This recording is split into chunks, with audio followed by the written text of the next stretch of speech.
Breaking news చూస్తున్నాం. Doctor Priyanka కేసులో మరొక కీలక పరిణామం చూస్తున్నాం. ఘటనపై రాజమండ్రి ప్రకాష్ నగర్ పోలీసులకు డాక్టర్ ప్రియాంక తండ్రి వెంకటేష్ ఫిర్యాదు చేశారు. నిందితులు దుష్యంత్ జోసెఫ్ ఆండ్రూపై కఠిన చర్యలు తీసుకోవాలంటూ ఫిర్యాదు చేశారు. ఈ నెల 3న రాత్రి మద్యం మత్తులో ర్యాష్ డ్రైవింగ్ చేస్తూ కారుతో 3 సార్లు ప్రియాంక స్కూటీని వాళ్ళు ఢీకొట్టారు అంటూ తండ్రి వెంకటేష్ చెప్పారు. ప్రస్తుతం పెట్టినటువంటి సెక్షన్లు చాలా తక్కువ తీవ్రతతో ఉన్నాయని, నిందితులకు కఠిన శిక్ష పడేలా సెక్షన్లు మార్చాలంటూ కూడా వెంకటేష్ కోరుతున్నారు. ఇప్పుడు ప్రియాంక తండ్రి కంప్లైంట్పై జిల్లా additional SP Patil, DSP Subhash కూడా చర్చిస్తున్నట్లుగా తెలుస్తోంది. ఇప్పటికే పోలీసుల తీరు మీద చాలా తీవ్ర విమర్శలు వస్తున్నటువంటి సందర్భాన్ని కూడా చూస్తూనే ఉన్నాం. ఘటన జరిగి 3-4 రోజుల వరకు ఈ అంశం బయటికి రానివ్వలేదు అని చెప్తున్నారు. ఒక కీలక నాయకుడి ఇన్ఫ్లుయెన్స్ కొంత ఉండడం, అధికారులు కూడా ఈ విషయాన్ని చూసి చూడనట్లుగా వదిలేయడం, ఇలాంటి పరిణామాల మధ్య ఈ విషయం బయటికి రాకపోవడం, వచ్చిన తర్వాత కూడా ఇమీడియట్గా చర్యలు తీసుకోకపోవడం, అంటే కార్ని హ్యాండ్ ఓవర్ చేసుకోకపోవడం, అలాగే నిందితులను తప్పించే ప్రయత్నం చేస్తున్నా పెద్దగా పట్టించుకోనట్లుగా ఉండడం, ఇవన్నీ కూడా అధికారుల తీరు మీద విమర్శలు వచ్చేలా చేస్తున్నాయి. మొత్తానికి సీఎం, డిప్యూటీ సీఎం రెస్పాండ్ అవ్వడం కంటిన్యూస్గా ఆర్టీవీ అంశానికి సంబంధించి కథనాలు ప్రసారం చేస్తూనే ఉంది. ఈ నేపథ్యంలో పెద్ద ఎత్తున రెస్పాన్స్ కనిపిస్తుంది.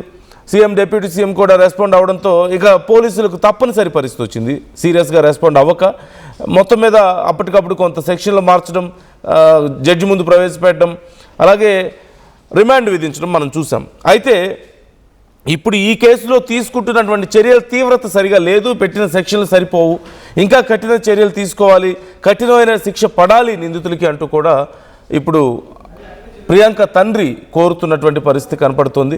ఈ నేపథ్యంలో ఇప్పటికే అధికారులు కూడా ఈ అంశానికి సంబంధించి డిస్కస్ చేస్తున్నారంటూ సమాచారం. సో ఇప్పుడేం జరగబోతుంది, ఇదే అతిపెద్ద ప్రశ్న. మరి ప్రియాంక తండ్రి డైరెక్ట్గా కంప్లైంట్ ఇచ్చి కఠిన చర్యలు పడాలని చెప్పి డిమాండ్ చేస్తున్న నేపథ్యంలో, కఠిన చర్యలు తీసుకోవాలని డిమాండ్ చేస్తున్న నేపథ్యంలో ఏం జరగబోతుంది ఇప్పుడు, ఇదే అతిపెద్ద ప్రశ్న. ఒకసారి ప్రియాంక ఫాదర్ ఏమంటున్నారు, ఎక్స్క్లూజివ్గా ఆర్టీవీ మీకు అందిస్తుంది. ఆ డీటెయిల్స్ మీరే చూడండి. వస్తాం సార్ అని ఇక్కడ డాక్టర్లతో మాట్లాడిచ్చాము. సరే తీసుకురండి చూద్దామని చెప్తే ఇక్కడ నుంచి మేము అంబులెన్స్ తీసుకుని బయలుదేరడం జరిగింది. అక్కడికి వెళ్ళిన తర్వాత రాత్రి 2 గంటల తెల్లారుజామున 2 గంటలప్పుడు మేము కిమ్స్కి వెళ్ళి అడ్మిట్ చేశాము. వాళ్ళు ట్రీట్మెంట్ స్టార్ట్ చేశారు. ఇన్వెస్టిగేషన్స్ అవన్నీ టెస్టులు అవన్నీ చేస్తూ ఉదయం దాదాపు 10-10:30 అప్పుడు మమ్మల్ని పిలిపించి, సార్ కండిషన్ అయితే బాగాలేదు, చాలా సివియర్గా ఉంది, అయినా మేము ప్రాధేయపడ్డాం, ఎట్లయినా బతికండి, మా కూతురిని బతికండి, ఏదైనా వైద్యంలో ఏ టెస్ట్ అయినా చేసి ఏదో ఒక రకంగా మా అమ్మాయిని బతికేయండి అని చెప్పి మేము అడిగినాము. వాళ్ళు కూడా అన్ని విధాల ప్రయత్నం చేశారు. కానీ ఈ ట్రీట్మెంట్ నిన్నటి వరకు మేము ఇంకా ఒక హోప్ పెట్టుకొని ఉన్నాం. అందుకే ఆ ట్రీట్మెంట్ చేస్తూనే ఉన్నాం. హోప్ లేదన్నా కూడా ఏదో ఒక చిన్న హోప్తో మేము ఇంతవరకు ఉన్నాము. అయితే నిన్న తెలిసింది ఏంటంటే మెల్లమెల్లగా మిగతా ఆర్గాన్స్ కూడా దెబ్బతింటున్నాయి. బాడీ మొత్తం అంటే ఆరోగ్యం బాగా క్షీణించిపోయింది. అప్పుడు అంతవరకు మా అమ్మాయి మీదనే ధ్యాస ఉంది. బయట సమాజంలో పోలీస్ కేసు ఎలా అయింది, వాళ్ళు ఎలా ఇన్వెస్టిగేషన్ చేశారు, అసలు ఇవన్నీ జరగడానికి రీజన్స్ ఏంటి, వాళ్ళెవరు, వీళ్ళకి ఏమన్నా పరిచయాలు ఉన్నాయా, ఇవన్నీ నాకు ఆలోచించే స్థితిలో నేను లేను. నిన్న ఇంకా ఫైనల్ అయ్యే పరిస్థితి వచ్చింది కాబట్టి నా తరఫున ఎఫ్ఐఆర్లో నేను ఎక్కడ ఇన్వాల్వ్ కాలేదు. అక్కడ బతికించుకోవడం, మా అమ్మాయిని ఎలా రక్షించుకోవాలా అనే స్థితిలోనే నేను ఉన్నాను. సో ఇప్పుడు ఫైనల్గా ఏం జరిగింది, వాట్ నెక్స్ట్ అని చెప్పి మేము ఆలోచించుకొని రాత్రి బయలుదేరి ఇక్కడికి ఇప్పుడు వచ్చాము. మాకుండే కొన్ని అనుమానాలు ఏవైతే ఉన్నాయో అది కరెక్ట్గా ఇన్వెస్టిగేషన్ జరుగుతుందా లేదా, ఇవన్నీ మేము ఫోన్లో టచ్లో ఉన్నా కూడా ప్రాపర్గా నేను వెళ్ళి కనుక్కోవాలని చెప్పి నేను ఇక్కడికి వచ్చాను. ఇక్కడికి వచ్చిన తర్వాత అన్ని విషయాలు సార్ వాళ్ళు మాకు డిఎస్పీ గారు, ఎస్పీ గారు, సిఏ గారు, ఎస్ఐ గారు అందరూ టైం టు టైం ఎవ్రీ ఎవిడెన్స్తో విత్ వీడియో ఫుటేజెస్తో అన్నీ చూపించి ఎక్స్ప్లెయిన్ చేశారు. ఏం జరిగిందనేది వాస్తవం మాకు ఇప్పుడు అర్థమైంది. అయితే అక్కడ జరిగింది ఏంటంటే వాళ్ళకు పాత పరిచయాలు లేవు, ఎక్కడ ఫోన్లో కాంటాక్ట్లు లేవు, వీళ్ళెవరో మా పిల్లలు ఎవరో అసలు సంబంధాలే లేవు. అయితే ఆ క్షణికావేశంలో జరిగింది. అయితే ఆ చేయడం ఎట్లా చేసినారంటే వాంటిల్ని చనిపోతుంది, హిట్ చేస్తే చనిపోతుందని తెలిసినా కూడా హిట్ చేసి చంపారు చూడు, అది చాలా అమానవీయం, చాలా నిర్దాక్షిణ్యం. అది ఇటువంటి మృగాల్లాంటి మనుషుల్ని సమాజంలో శిక్ష వేయకుండా వదిలిపెట్టకూడదు. వీళ్ళకి కఠినమైన శిక్షలు పడాలి. ఉరి శిక్షలు ఉంటే కూడా ఇంకా నాలాంటి తల్లిదండ్రులు ఎంతో వాళ్ళకు మా పిల్లల ఆత్మహత్య శాంతిస్తుందని మేము సంతోషపడతాం. మాకుండే ఈరోజు కడుపు కొత్త నేను మాటల్లో చెప్పలేను. మా దుఃఖాన్ని ఎలా వ్యక్తపరచుకోవాలో నాకు అర్థం కావడం లేదు. అంత బాధగా ఉంది. మా కుటుంబానికి పెద్ద నష్టము. మా అమ్మాయి యొక్క ఆశయాలు మంచి డాక్టర్ అయ్యి మంచి సేవలు చేసి మంచి పేరు తెచ్చుకుని కుటుంబానికి ఒక మంచి గౌరవాన్ని తీసుకురావాలి, అమ్మా నాన్నలను అందరినీ చక్కగా చూసుకోవాలని ఆమె ఎంతో హోప్తో ఉండింది. ఆమె మీద మేము చాలా హోప్స్ పెట్టుకుని ఉన్నాం.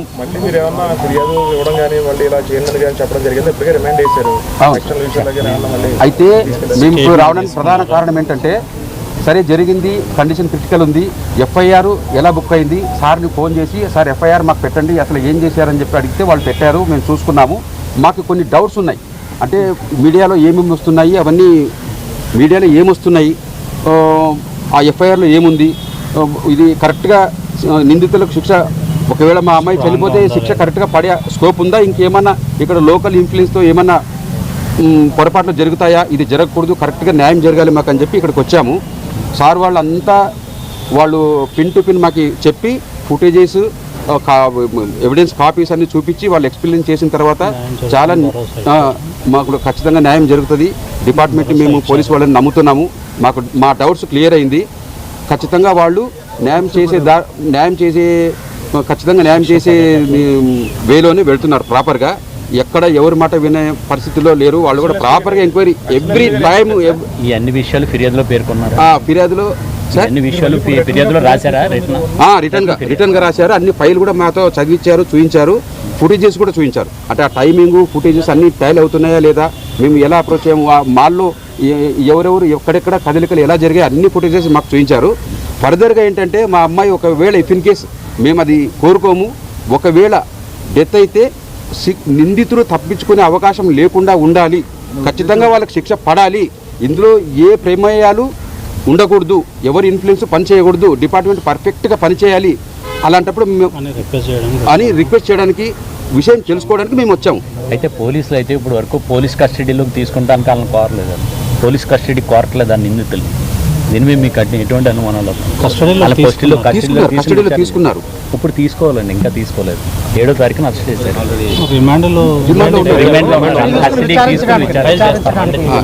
కస్టడీలో తీసుకుని అసలు వాళ్ళు మద్యం సేవించారా, డ్రగ్స్ సేవించారా, లేకపోతే గంజాయి సేవించారా, అది ఫుటేజెస్ ఉన్నాయి సార్. ఒక చోట మందు కొన్నారు, అది ఫుటేజ్ ఉంది.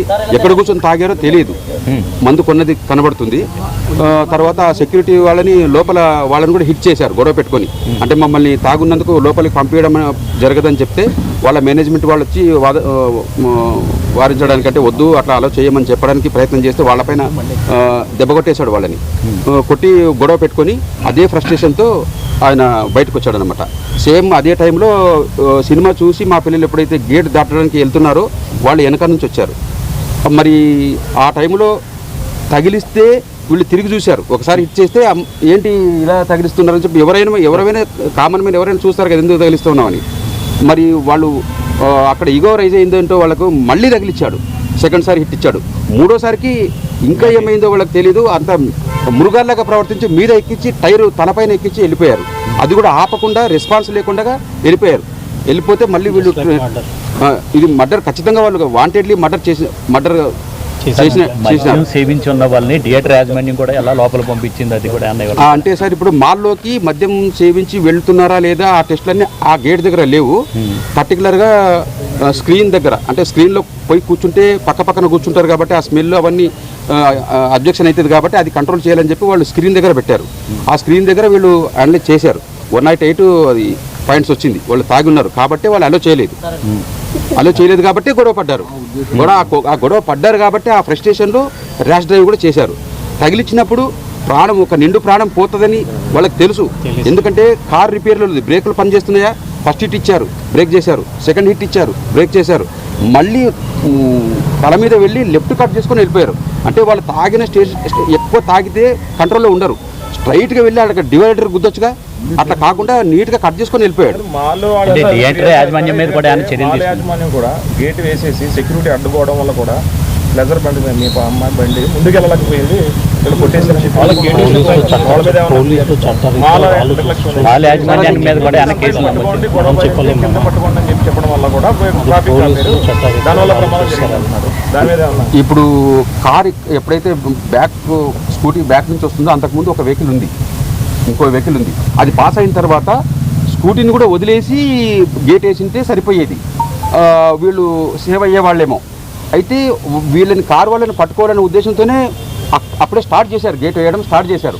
అంతలోపు ఎందుకు ఆపుతున్నారు అనే ఉద్దేశంతో మా పిల్లలు కూడా ఆగారు. ఆగినప్పుడు ఇది జరిగింది. అప్పుడు వెంటనే మా పిల్లలు వెళ్ళిపోవడానికి ప్రయత్నం చేసినారు. ఈ లోపల ఆయన మళ్ళీ హిట్ ఇస్తూ మీది నుంచి ఎక్కించి తీసుకెళ్ళారు. అదే సార్ యాజమాన్యం థియేటర్ యాజమాన్యం మీద కూడా ఏమన్నా కేసులు పెట్టాలంటారు సార్? అది ఇంకా పోలీసులు చూసుకోలేదు, ఎందుకంటే అంత పర్టికులర్ గా వాళ్ళ మీద నమోదు చేయాలంటే అందులో ఆపడం వల్లే గేట్ వేయడం వల్లే జరిగిందని కూడా తన ఫ్రెండ్ ఎవరైతే ఉన్నారో అతను సార్ వాళ్ళు ఆపడం వల్లే జరిగింది అంటే ఈయన కారు ఎక్కించాలని ఎవరైతే ఎక్కించారో వాళ్ళకి తెలియదా? స్కూటీని తగిలిచ్చి మీద వెళ్తే చనిపోతారని తెలియదా? పోనీ అలాంటి తెలియని స్టేటస్లో ఉంటే బ్రేక్ వేయాలని ఎలా తెలుస్తుంది? రెండోసారి హిట్ చేయాలని ఎలా తెలుస్తుంది? మీద ఎక్కించి లెఫ్ట్ కట్ చేసుకొని పోవాలని ఎలా తెలుస్తుంది? అంటే మనిషికి పర్ఫెక్ట్ నాలెడ్జ్లో ఉన్నాడు. ఆయన తాగినా కూడా తాగి ఉండొచ్చు. నాలెడ్జ్ అయితే పని చేయకుండా ఉండే స్టేటస్లో డ్రైవింగ్ ఎలా చేసాడో మనకు తెలుస్తుంది అక్కడ. అంటే వాంటెడ్లీ ఒక్కసారి చేస్తే యాక్సిడెంట్ అవుతుంది. 3 సార్లు చేశారు, హత్య కేసు. అవును సార్, హత్య కేసే, ముమ్మాటికి ఇది హత్య కేసే సార్. వాళ్ళు వాంటెడ్లీ మర్డర్ చేశారు. ఇది అంటే చనిపోతున్నారని తెలిసి చంపేసిపోయినారు. ఇదైతే ఆ పాత గొడవలు ఏం లేవు. కానీ వాళ్ళ మృగా దీన్ని హత్య కేసుగా చూడమని చెప్పడానికి దీన్ని మర్డర్ కేసుగా చూడమని రిక్వెస్ట్ చేయడానికి వచ్చాము మేము. మీరు అడిగిన దానికి వాళ్ళు ఏమన్నారు, ఏంటి జీవిత ఖైదు చూస్తాము వీలైతే. సార్ ఎస్పీ గారితో ఈ విషయమే మాట్లాడాము సార్. ఎస్పీ గారు, డిఎస్పీ గారు, సిఏ గారు, ఎస్ఐ గారు అందరు ఉన్నారు. వాళ్ళకి మా బాధ ఏంటి, మేము ఏం కోరుకుంటున్నాము, ముద్దాయిలకి ఖచ్చితంగా మా అమ్మాయి ఏమైనా డెత్ జరిగితే ముద్దాయిలకి ఖచ్చితంగా శిక్ష పడాలని చెప్పి మా అభిప్రాయం చెప్పాము వాళ్ళకు. వాళ్ళు కూడా అదే పద్ధతిగా స్పందించి ఖచ్చితంగా మేము శిక్ష పడేలాగా మీకు న్యాయం జరిగేలాగా చూస్తామని చెప్పి ఇన్వెస్టిగేషన్స్ అన్నీ అందుకొరకే ఇంత స్ట్రాంగ్గా చేశామని చెప్పారు. మాకు పోలీస్ వ్యవస్థ కరెక్ట్గానే పనిచేస్తుందని ఇక్కడికి వచ్చిన తర్వాత అర్థమైంది. అంతకుముందు మాకు చాలా అనుమానాలు ఉన్నాయి లోపల. అంటే వీళ్ళు ఏం చేస్తున్నారు, ఏమైనా ఇన్ఫ్లుయెన్స్ పనిచేస్తుందా, ఏమైనా మేనేజ్ చేస్తారా ఏంటి, బయట నుంచి మాకేమైనా అన్యాయం జరుగుతుందేమో అని చెప్పి కొన్ని డౌట్లు ఉండేటివి. ఇక్కడికి వచ్చిన తర్వాత పిన్ టు పిన్ వాళ్ళు చెప్పిన తర్వాత ఎక్కడా పొరపాటు జరగదనే నమ్మకంతో మేము వెళ్తున్నాము.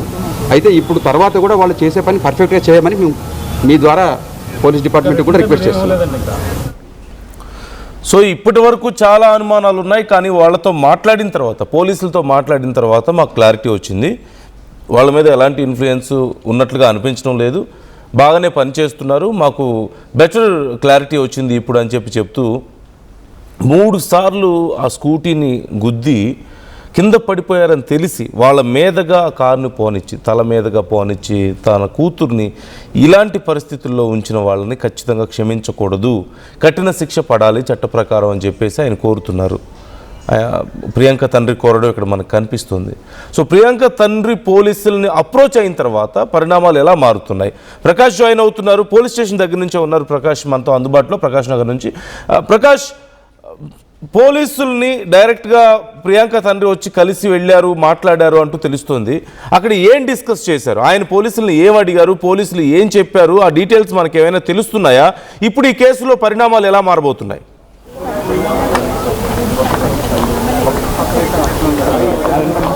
నందు, అంటే ఈ జరిగిన ఘటన ఏదైతే ప్రియాంక ఘటనపై అయితే రాజమండ్రిలో జరిగింది కదా, ఇప్పటి వరకు కూడా తండ్రులు, కుటుంబ సభ్యులు, తల్లిదండ్రులు కూడా శోకసంద్రంలో మునిగిపోయి హైదరాబాద్ కిమ్స్ హాస్పిటల్ దగ్గరే ప్రియాంక వద్ద ఉన్నారు. కానీ ఇక్కడ జరుగుతున్న పరిణామాలపై అనేక అనుమానాలు ఉన్న నేపథ్యంలోనే, అలాగే ఇక్కడ నివృత్తి చేసుకునేందుకు, అలాగే ఇక్కడ రాజమండ్రి ప్రకాష్ నగర్ పోలీస్ స్టేషన్కి అయితే తండ్రి ఎవరైతే ఉన్నారో వెంకటేష్తో పాటు అలా కుటుంబ సభ్యులు, స్టూడెంట్స్ కూడా ఇక్కడికైతే చేరుకున్నటువంటి పరిస్థితి ఉంది. అలాగే ఇక్కడ జరిగిన ఘటనలో, అలాగే ఇప్పుడు పోలీసులు ఏ విధంగా కేసులు నమోదు చేశారు, ఏ సెక్షన్ కింద పెట్టారు, అవి నిజంగా జరిగినటువంటి ఘటనకి పూర్తిగా పనిచేస్తా, లేదంటే నిందితులు తప్పించుకునే అవకాశం ఉందా, ఎవరైనా ఇన్ఫ్లుయెన్స్ చేస్తున్నారా అనే అనుమానాలన్నీ కూడా ఉన్నాయి. కాబట్టి అవన్నీ కూడా నివృత్తి చేసుకునేందుకు ఇక్కడికి రావడం జరిగిందంటూ కూడా తండ్రి మీడియాకు కూడా మాట్లాడారు. అంతేకాకుండా ఇక్కడ జరిగిన ఘటన ఏదైతే ఉందో దాన్ని తలుచుకుంటూ తన కన్నీళ్లు కూడా రాని విధంగా ఆ విధంగా కఠినంగా ఇవన్నీ కూడా అది ఇబ్బందికర పరిస్థితులు అయితే ఉన్నాయని కూడా తండ్రి అయితే వాపోతున్నారు. అంటే ముఖ్యంగా జరిగిన ఘటనపై ఇక్కడ ఉన్నటువంటి స్థానిక ప్రకాష్ నగర్ పోలీసులతో ఎస్ఐతో అక్కడ ఉన్నటువంటి సిఐతో పాటు అలాగే డిఎస్పీతో కూడా మాట్లాడారు, ఏఎస్పీతో కూడా మాట్లాడి ఇక్కడ జరిగిన ఘటన సెక్షన్లు ఏమేమి నమోదు చేశారో అన్ని కూడా అడిగి తెలుసుకున్నటువంటి పరిస్థితి. ఇప్పుడు నమ్మకం కలిగింది, కానీ మాకు ఎటువంటి భరోసా ఇవ్వడం లేదు ప్రభుత్వం నుంచి అనేది ఒక ఆవేదన అయితే వాళ్ళ నుండి వ్యక్తపరుస్తున్నారు. అంటే ఇప్పుడు జరిగే ఘటన జరిగి ఇన్ని రోజులు అవుతున్నా ప్రభుత్వం నుంచి నా రాజకీయ నాయకులు కానీ ఎవరు కూడా మాట్లాడలేదనేది వీళ్ళు ప్రధానంగా చెప్తున్నటువంటి ఆవేదన. అంటే ఒక పక్కన పోలీసులు అన్ని విధాలుగా సెక్షన్లు నమోదయ్యాయి, అన్ని విధాలుగా మాకు ఆ పోలీసులు చేసినటువంటి విధానంలో ఎటువంటి లోపం లేదు, అన్ని కూడా జరిగాయని కూడా వాళ్ళు చెప్తున్నప్పటికీ, కానీ ఈ జరిగిన ఘటనపై ఏపీ సీఎం చంద్రబాబు పవన్ కళ్యాణ్ కూడా ఏ విధంగా కూడా స్పందించకపోవడంతోనే వాళ్ళు కొంచెం ఆవేదన అయితే వ్యక్తం చేస్తున్నటువంటి పరిస్థితి ఉంది. అంటే ఇప్పుడు స్టూడెంట్స్ కూడా ఉన్నారు, మాట్లాడే ప్రయత్నం చెప్పమ్మ ప్రియాంక ఘటనని ఎలా చూడాలి, మొత్తం అందరూ కూడా ఇక్కడికైతే స్టూడెంట్స్ కూడా చేరుకున్నారు. భారీ ఎత్తున స్టూడెంట్స్ ఇక్కడికి రావడం జరిగింది. ప్రకాష్ నగర్ పోలీస్ స్టేషన్కి ఇక్కడికి వచ్చినటువంటి పరిస్థితి ఉంది. మాట్లాడే ప్రయత్నం చేద్దాం ఒకసారి. చెప్పమ్మా ఏమనుకుంటున్నారు?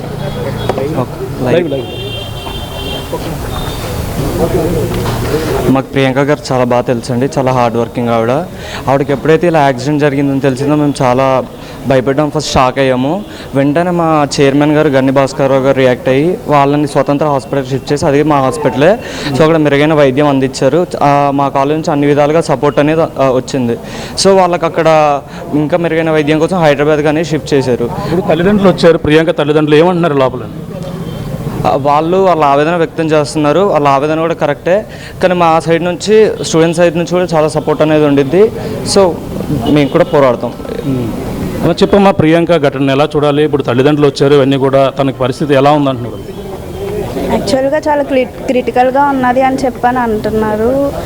ఏమవుతుందో మాకేం తెలియదు, కానీ తనకి న్యాయం జరగాలని అనుకుంటున్నాను. ఎలా ఉంటుంది ప్రియాంక, నీకు ఎప్పటి నుంచి తెలుసు, ఎలా ఉండేది? యాక్చువల్గా ఆవిడ ఫస్ట్ ఇయర్ పీజీ. అప్పుడప్పుడే పోస్టింగ్స్ అవుతాయి, అప్పుడప్పుడు మాకు అక్కడ పోస్టింగ్ పడుతుంది. అప్పుడు కూడా పేషెంట్ని చాలా కేర్గా చూసుకుంటూ ఉంటారు. మరి ఇప్పుడు తల్లిదండ్రులతో మాట్లాడితే ప్రియాంక కోసం ఏం చెప్తున్నారు? ఇంకా క్రిటికల్గా ఉందని కూడా చెప్పుకొస్తున్నారు, ఎలా చూడాలి? ట్రీట్మెంట్ జరుగుతుంది అన్నారు కాబట్టి దానికి తగ్గట్టు డెసిషన్ తీసుకోవాలని చెప్పని, ప్రభుత్వం మంచిగా చూసుకోవాలని చెప్పను. చెప్పమ్మా ఏంటి ప్రియాంక ఘటన ఎలా చూడాలి, ఏం జరిగింది చెప్పమ్మా? అంటే స్టూడెంట్స్ అందరూ కూడా రావడం జరిగింది, మాట్లాడదామమ్మా. ప్రియాంక ఘటన ఎలా చూడాలమ్మా? ఏం జరిగింది అంట? తల్లిదండ్రులతో మాట్లాడారు, స్టూడెంట్స్ అందరూ కూడా వచ్చారు. మేము స్టూడెంట్స్ జస్ట్ అంతే. ఆవిడ క్రిటికల్గా ఉందని చెప్పారు, కొంచెం ఆవిడకి న్యాయం జరగాలని కోరుకుంటున్నాం అంతే. చెప్పమ్మా ప్రియాంక ఘటన చూస్తే, ఈ జరిగిన ఘటన అవన్నీ కూడా చూసావు, సీసీ ఫుటేజ్ జరిగిన ఘటన చూస్తే ఏమనిపిస్తుంది? ఖచ్చితంగా మేడంకి న్యాయం చేయాలని మేము అందరం కోరుకుంటున్నాం. ప్రియాంక మేడం మీకు ఎప్పటి నుంచి తెలుసు? మాకు మేడం ఈ ఇయరే ఫస్ట్ ఇయర్ పీజీగా జాయిన్ అయ్యారని మాకు తెలుసు, కానీ మేము అక్కడ ఇంకా పోస్టింగ్స్ పడలేదు. మాకు మేడంతో పరిచయం లేదు, కానీ అందరి బట్టి తెలిసింది అయితే మేడం చాలా మంచివాళ్ళు, ఎవరితో ఎలాంటి గొడవలు ఏమీ ఉండవు, చాలా మంచివారు అనే మాకు తెలుసు. ఆ మేడం కోసం మాకు ఎక్కువగా ఇప్పుడు వైద్య విద్యాలయాలకి ఇలా జరగడం మెడికల్గా మీరు ఏం చెప్తారు? మేము న్యాయం జరగాలని మాత్రం కోరుకుంటున్నాము. స్టూడెంట్స్ అయితే ఇక్కడ జరిగిన తర్వాత వీళ్ళంతా కూడా మెడికల్ విద్యార్థులు ఇక్కడ రావడం జరిగింది. వాళ్ళు ఒకసారి మాట్లాడే ప్రయత్నం చేద్దాం. చెప్పమ్మా, ఈ జరిగిన ఘటన ఎలా చూడాలనుకుంటున్నాం? దీనికైతే మాకు ఖచ్చితంగా న్యాయం జరగాలని కోరుకుంటున్నాము. ఇలాంటివి సంఘటనలు మళ్ళీ జరగకుండా ఉండాలని ప్రభుత్వం అయితే చర్యలు తీసుకోవాలని అనుకుంటున్నాం. అంటే ఒక మెడికల్ స్టూడెంట్ని ఈ విధంగా కారు మీద ఎక్కించుకుని వీడియోలు చూసారా మీరు? అయినా కూడా ఎలా ఉన్నాయి? అంతా కష్టంగా ఎందుకని ట్రాఫిక్ అలా చేయడం అనేసి అని నాకు అలా అనిపించింది. ఒక మెడికల్ స్టూడెంట్కి ఈ విధంగా జరిగింది, అలాగే ఒక పక్కన ఎవరు కూడా స్పందించలేదు, పూర్తిగా అవ్వలేదని ఒక ఆరోపణలు వస్తుంది, ఎలా ఉండాలి? రూల్స్ అనేవి కొంచెం స్ట్రిక్ట్గా పాటిస్తే ఇలాంటివి అనేవి మళ్ళీ మళ్ళీ జరగకుండా ఉంటాయని అంటే ఇక్కడ స్టూడెంట్స్ అందరూ కూడా రావడం జరిగింది. ప్రియాంకకి మద్దతు తెలిపేందుకు ప్రతి ఒక్కరు కూడా ఇక్కడికైతే చేరుకున్నారు. అంతేకాకుండా ప్రియాంక ఏదైతే జరిగినటువంటి ఘటనపై అనేక అనుమానాలు ఉన్నాయని తన తండ్రి రావడం జరిగింది. వచ్చిన నేపథ్యంలోనే ఇక్కడ తనకి మద్దతు తెలిపేందుకు కూడా ఇక్కడ స్టూడెంట్స్ రావడం, తనకి సంఘీభావంగా తనకు కోలుకోవాలని కూడా కోరుకుంటున్నప్పటికీ తన పరిస్థితి కొంచెం విషమంగా ఉందని తండ్రి ఆవేదన చూసి మాకంతా కూడా చాలా బాధ వేసిందంటూ కూడా ఇక్కడ ఉంచున్నటువంటి విద్యార్థులందరూ కూడా ఆవేదన అయితే వ్యక్తం చేస్తున్నటువంటి పరిస్థితి అయితే కనపడుతుంది. ప్రతి ఒక్క విద్యార్థి కూడా తన జరిగినటువంటి ఘటనలు మరొక విద్యార్థికి జరగకూడదు అనేది ప్రధానంగా వీళ్ళందరూ చెప్తున్నటువంటి వాదనగా చెప్పుకొస్తున్నారు. ఇక్కడ స్టూడెంట్స్ ప్రతి ఒక్కరు కూడా వస్తున్నారు, ప్రియాంకకి అయితే మద్దతు తెలిపిస్తున్నారు. చెప్పండి, ఈ జరిగిన ఘటన, ప్రియాంక జరిగిన ఘటన ఎలా చూడాలంటారు? స్టూడెంట్స్ మీద ఇలా జరగకుండా చూసుకోవాలని ప్రభుత్వాన్ని కోరుతున్నాను సార్. ఏం జరిగిందంటున్నారు ఈ విషయంలో? చూసావా అన్నీ కూడా జరిగిన ఘటన? చూశాను సార్. నేను డైరెక్ట్గా చూడలేదు, బట్ సోషల్ మీడియా ద్వారా నేను చూశాను. నేను కూడా వాళ్ళ రెక్లెస్నెస్ వల్ల ఇలా జరిగిందంట. ఇంత రెక్లెస్గా ఉండకూడదని. సో ఇటువంటి ఘటనలు జరగకుండా ఉండాలంటే ఏం చేస్తే బాగుంటుంది అనుకుంటున్నారు స్టూడెంట్స్? ఇప్పుడు ఈ ఘటన జరిగిన తర్వాత సీరియస్ యాక్షన్ తీసుకుంటే ఇది మంచిగా అవుతుందని నేను అనుకుంటున్నాను. ఇది చూస్తున్నాం, మొత్తం మద్దతు తెలుపుతున్నారు ప్రతి ఒక్క స్టూడెంట్ కూడా ఇక్కడికి వచ్చి. ప్రియాంక జరిగినటువంటి ఘటన మరొక స్టూడెంట్స్కి ఎవరికి కూడా జరగకూడదు, వాళ్ళని కఠినంగా శిక్షించాలంటూ కూడా, అలాగే ఇక్కడ అందరూ కూడా ఇక్కడ రావడం జరిగింది. మనం కూడా చూస్తాం తండ్రి ఆవేదన. ఇప్పుడు ఇక్కడ నిన్న సాయంత్రం బయలుదేరారు. తన ఆర్గాన్స్ ఇప్పటికే ప్రియాంకకు సంబంధించిన ఆర్గాన్స్ ఒకటి కూడా ఫెయిల్యూర్ అవుతున్నాయి. తన ఇంకా హోప్స్ అన్నీ కూడా వదులుకోవలసిన పరిస్థితి ప్రధానంగా ఉందని కూడా చెప్పుకొస్తున్నారు. ఈ నేపథ్యంలోనే ఇక్కడ ఏం జరుగుతుంది, రాజమండ్రి వేదికగా జరుగుతున్న ఘటన, ఇక్కడ నిజంగా పోలీస్ స్టేషన్లో ఏం జరిగింది అనేది తెలుసుకునేందుకు వాళ్ళు ఇక్కడ సెక్షన్లు సరిగా పడ్డాయా లేదా, వాళ్ళు ఇచ్చినటువంటి వాస్తవాలు, ఎఫ్ఐఆర్లో ఉన్నటువంటి వాస్తవాలు ఎంతవరకు వాస్తవం, ఇవన్నీ కూడా తెలుసుకునేందుకు అయితే రావడం జరిగిందన్నారు. ఎవరైనా ఇన్ఫ్లుయెన్స్ చేస్తున్నారా అనే మాట కూడా ఆయన మాట్లాడినటువంటి పరిస్థితి ఉంది. కానీ మాల్ యాజమాన్యం వ్యవహరించినటువంటి తీరుపై కూడా వాళ్ళ ఆవేదన అయితే వ్యక్తం చేస్తున్న పరిస్థితి కనబడుతుంది. కానీ ఘటన జరిగినప్పటి నుంచి కూడా ఇక్కడ జరిగినటువంటి పోలీస్ స్టేషన్లో జరిగినటువంటి ఎఫ్ఐఆర్ అనేక సెక్షన్లు అయితే ఇప్పుడు మార్చడం, వాళ్ళని రిమాండ్ తరలించడం, అలాగే నిందితులు ఎవరైతే ఉన్నారో అలాగే దుష్వంత్తో పాటు అలాగే ఆండ్రూ జోసెఫ్ అడ్వైర్డ్ ఇద్దరిని కూడా ఇప్పుడైతే రిమాండ్కి 21 వరకు కూడా తరలించిన పరిస్థితి కనబడుతుంటే, కానీ వాళ్ళకి ఇప్పుడు మరొక అంటే తండ్రే స్వయంగా రావడం, తనకి ఇది ప్రమాదం కాదు, ఇది ఖచ్చితంగా ఇది మర్డర్, దీని కింద దీన్ని పరిగణలోకి తీసుకోవాలంటూ కూడా వాళ్ళైతే తండ్రి అయితే మరొక ఫిర్యాదు కూడా ఇక్కడ ఇవ్వడం జరిగింది. అంటే ఇప్పుడు మొదటగా ప్రియాంకకు సంబంధించిన స్నేహితుడు ఎవరైతే ఉన్నారో సాయి ఉమేష్ నుంచి అయితే అప్పుడు ఘటన జరిగిన వెంటనే పోలీసులు, ప్రకాష్ నగర్ పోలీసులు తన ఫిర్యాదు ఆధారంగా కేసు నమోదు చేశారు. పలు సెక్షన్ల కింద అంటే హిట్ అండ్ రన్ కింద మొదటిగా చేసినప్పటికీ దీనిపై తన కండిషన్ బ్రెయిన్ డెడ్ అయింది, ఇక్కడ నుంచి హైదరాబాద్ తరలించారని ఆ తర్వాత ఈ సెక్షన్లు మార్చి తనని ఏదైతే ఆర్టీవీ వరుస కథనాలకైతే జరిగిన నేపథ్యంలోనే సెక్షన్లు మారడం జరిగింది. అంతేకాకుండా తనని ఎవరైతే ఆ నిందితులు ఉన్నారో వాళ్ళని అయితే ఎట్టగలికి రిమాండ్కి తరలించినప్పటికీ, అలాగే ఆర్టీవీ అయితే వాళ్ళకి కుటుంబ సభ్యులకి అందరికీ కూడా మొదటి నుంచి కూడా అండగా ఉంది. ఈ నేపథ్యంలోనే ఇప్పుడు మరొకసారి ఇక్కడికి రాజమండ్రి వచ్చి తన తండ్రి అయితే స్వయంగా జరిగినటువంటి ప్రాంతాలతో పాటు ఇక్కడ పోలీస్ స్టేషన్లో ఉన్నటువంటి అనుమానాలన్నీ కూడా ఇప్పుడు ప్రస్తుతం నివృత్తి చేసుకున్నారు. మీడియా ముఖం కూడా మాట్లాడి తన పరిస్థితి ఇంకా చెప్పలేమనే ఉద్దేశంతోనే వాళ్ళు అయితే మొన్న మొదటి రోజున 2 రోజుల క్రితమే వాళ్ళు చెప్పడం జరిగింది వైద్యులు. కానీ క్రిటికల్ అంటే ఆర్గన్స్, మల్టీ ఆర్గన్స్ అన్నీ కూడా ఒకటి డ్యామేజ్ అవుతున్న పరిస్థితి ఉంది, ఇంకా చెప్పలేమని కూడా చెప్పిన నేపథ్యంలోనే చివరిగా వాళ్ళు తప్పించుకోకూడదు, వాళ్ళపై మర్డర్ కేసు నమోదు చేయాలి, వాళ్ళు ఖచ్చితంగా శిక్ష పడాలనేది తండ్రి ఆవేదన అయితే వ్యక్తం చేస్తున్నారు. ఇటువంటి ఘటనలు ఇంకా పునరావృతం కాకుండా ఉండాలంటూ కూడా తండ్రి అయితే ఎవరైతే వెంకటేష్ అయితే ఇప్పుడు మాట్లాడినటువంటి పరిస్థితి కనబడుతుంది చెప్పాలని నందు. Yeah right, thank you Prakash, details అందిస్తూ ఉండండి ఎప్పటికప్పుడు. Thanks for the details. So ఈ అంశంలో 2 విషయాలు మనం మాట్లాడుకోవాలి. మొదటిది, ఖచ్చితంగా ప్రియాంక ఫాదర్ చెప్తున్నట్లుగా మనం ఆ ఫోటేజ్లో చూస్తున్నట్లుగా ఒకసారి కాదు, అనుకోకుండా కాదు, ఇంటెన్షనల్గా మొదటిసారి వెళ్ళి అదిగో కొంచెం అలా గుద్దారు, కారుతో ఆగారు, వాళ్ళు వెనక్కి చూశారు సీరియస్గా, మళ్ళీ కొంచెం గుద్దారు, మళ్ళీ ఇంకొకసారి అలా 3 times వాళ్ళ స్కూటీని గుద్దేస్తే ప్రియాంక కింద పడితే వేగంగా, వాళ్ళు కింద పడ్డారని తెలుసు, వాళ్ళు గుద్దారని తెలుసు, బట్ వాళ్ళ మీద నుంచి వేగంగా పోనిచ్చారు. ప్రియాంక తల మీద నుంచి ఆ కారు వెళ్ళింది, టైర్ వెళ్ళింది. అంటే ఇంటెన్షనల్గా చేశారు. సహజంగా కామన్ పీపుల్, మనలాంటి సాధారణ మనుషులు ఎవ్వరూ చేయలేని పని ఇది. అంటే what kind of mental status they are in అనేది ఒకసారి మనం అర్థం చేసుకోవాలి. ఇక్కడ లోపలికి తాగి రావడమే పెద్ద తప్పు, అందులోనూ లోపలికి వచ్చిన తర్వాత మళ్ళీ వాళ్ళతో గొడవ పడ్డం, మందు తాగిన విషయంలో మాల్లో సిబ్బందితో గొడవ పడ్డారు, కొట్టారు వాళ్ళని. బయటకు వచ్చిన తర్వాత మళ్ళీ ఇలా కావాలని గుద్ది వాళ్ళ మీద నుంచి వెళ్ళిపోయారు. అంటే వాళ్ళు నార్మల్గా లేరు, సైకలాజికల్ కండిషన్ నార్మల్గా లేదు వాళ్ళది. They should not be in public. They don't have any rights to roam in our roads anymore. So ఖచ్చితంగా చర్యలు తీసుకోవాలి, వాళ్ళ మీద కఠిన చర్యలు తీసుకోవాలి. ఇలా ఇంకా ఎంతోమంది ప్రాణాలు తీయడానికి అవకాశం ఉంటుంది ఇంకోసారి. మరోవైపు ఇప్పటి వరకు పోలీసులు ఏదైనా ఇన్ఫ్లుయెన్స్లో ఉన్నారేమో, ఎవరైనా ఇన్ఫ్లుయెన్స్ చేస్తున్నారేమో అని అనుకున్నాం. కానీ మాట్లాడిన తర్వాత మాకు క్లారిటీ వచ్చిందని ఆ ఫాదర్ చెప్తున్నారు. We should respect it.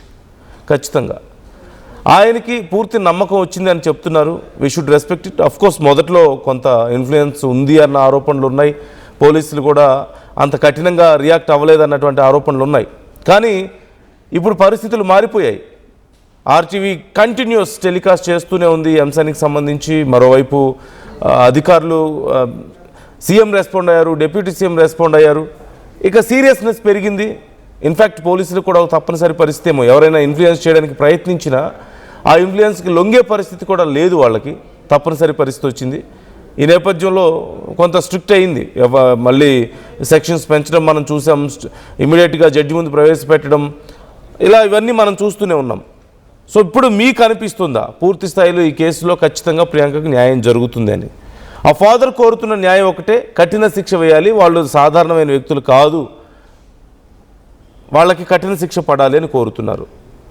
ఆ న్యాయం జరుగుతుందని మీకు అనిపిస్తుందా? మీ అభిప్రాయాలు ఏంటి ఈ మారుతున్న పరిణామాలు చూస్తూ ఉంటే? కామెంట్ చేయండి.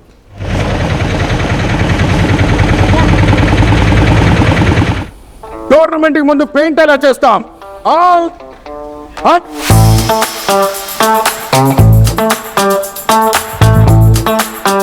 ప్లాన్ అయితే చాలా బాగుంది సార్. స్టేడియం పరిస్థితి చూడండి.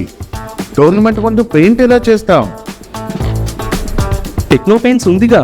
Techno paints, township, dam, stadium లేదా మనీళ్ళు, పెయింట్స్ నుంచి పెయింటింగ్ వరకు పూర్తి సొల్యూషన్ కావాలంటే మేమున్నాం. కానీ సార్, టైంకి పూర్తవుతుందా? రోజుకు 23 లక్షల స్క్వేర్ ఫీట్ పెయింటింగ్ చేయగల సామర్థ్యం, 5,000 మంది స్కిల్డ్ లేబర్ టీమ్ మా వెంట ఉంది. 23 లక్షల? అవును. ప్రపంచ స్థాయి రంగులు, అద్భుతమైన షేడ్స్ తో భారతదేశపు అసలైన పెయింట్ మరియు పెయింటింగ్ శక్తిని మేమే. We are techno paints. Techno paints.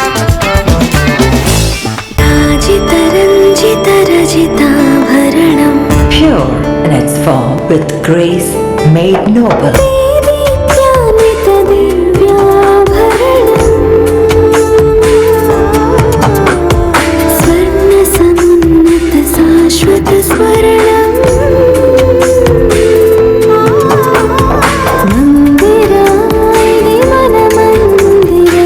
Mandira Premium Silver Jewelry by Manipali. నమస్కారం, నేను మీ అనసూయ భరద్వాజ్. ఆషాఢ మాసం సందర్భంగా మన కాసన్ ఫ్యాషన్స్ ఏపీ అండ్ తెలంగాణలోని 24 స్టోర్స్ లో సరికొత్త ఆఫర్స్ తో మీ ముందుకు వస్తుంది. అంతేకాదంలో ఈ ఆషాఢ మాసంలో మన ప్రత్యేకత, కిలో చీరలు కొనండి, అరకిలో చీరలు ఉచితంగా పొందండి. ఏం కొన్నావురా? అమ్మకి 10, అత్తమ్మకి 6, అమ్మమ్మకి 4 కేజీలు చీరలు మావా. అబ్బో, ఇక్కడ కేజీ చీరలు కొంటే 1 కేజీ చీరలు ఫ్రీ అంట. Churidar, men's wear, kids wear 1+1, 2+1 మస్తు ఆఫర్లు ఉన్నాయి. మరి ఇంకా మాంగళ్య ఆషాఢం కేజీ సేల్ అంటే తెలుసు కదా. మాంగళ్య షాపింగ్ మాల్ కేజీల్లో సేల్, టన్నుల్లో ఆనందం. బోనాల పండుగ జోర్దార్ గా చేయాలని ఆలోచన చేస్తున్నారా? అయితే కిసాన్ ఫ్యాషన్ మాల్ లా అద్రిపోయే ఆఫర్లున్నాయి. జోర్దార్ గా షాపింగ్ చేయండి. పండుగ అయినా, దావత్ అయినా, పట్టైనా, ఫ్యాషన్ అయినా కిసాన్ ఫ్యాషన్ మాల్.